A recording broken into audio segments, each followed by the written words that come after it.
meet these families and our MDA clients, the children, those that struggle with these diseases, and you are so inspired by their courage. My name is Morgan Fritz. I was diagnosed with spinal muscular atrophy when I was 18 months. When I graduate high school, I want to go to college. I want to study veterinarian or marine biology. I don't want to get away from my parents. I just kind of want to do things on my own and be independent instead of relying on them for everything. She wants that freedom. You know, she doesn't have much being in a wheelchair, so for her, that's a huge dream, and I'm glad that she has that dream. Why don't you start? Summer camps are Morgan's most favorite time of year. I love MDA camp because I can do different stuff that I can't do during the year. What I really hate about spinal muscular atrophy is there's nothing you can do about it. My body's progressively getting weaker, and I can't do the things that I used to be able to do. One of the biggest dangers for Morgan is just colds. When I hear a cough, the alarms go off. That cough or a cold can lead to pneumonia, and for a child with SMA, it can be deadly. I do get upset and depressed about it sometimes, but I get through it by just thinking it could be worse.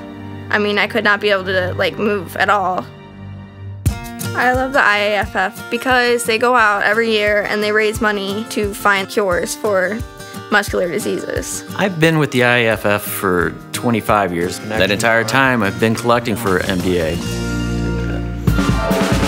The IAFF's Fill the Boot campaign began 60 years ago. Local 718 in South Boston, one of our members, George Graney, had a friend, Charles Crowley, who had 2 sons with Duchenne's muscular dystrophy. And he wanted to do something to help. And he got a lot of his colleagues together, particularly off his ladder company, and said, we need to raise some money to try to help Charles and his sons. And that's when the Fill the Boot began. I've been a MDA summer camp counselor for 14 years. I am proud of these guys. It's nice to see them, not slowed down by whatever disability that they have.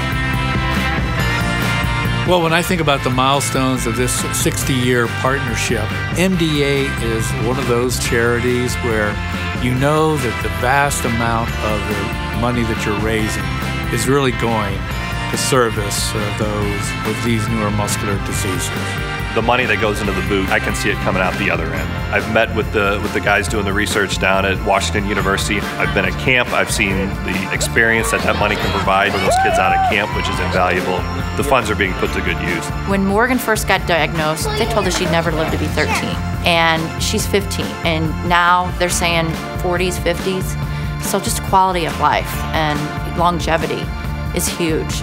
We can't say thank you enough, but I hope you know in your heart you have definitely made a difference. I would personally like to thank all my brothers and sisters in the IAFF for all that they do, because I'm a direct benefit of that. I see where that money's going. I appreciate where that money's going. With MDA, it's not going to end until they come to an end of the need for MDA to even exist. You never know when it's going to strike your family. You know, I collected for 20 years before it ever struck my family. And you don't know. It couldn't strike you. Somebody's out there working to cure these diseases. And once they're cured, then we don't have a problem. So the best way to get rid of the problem is go out and collect now.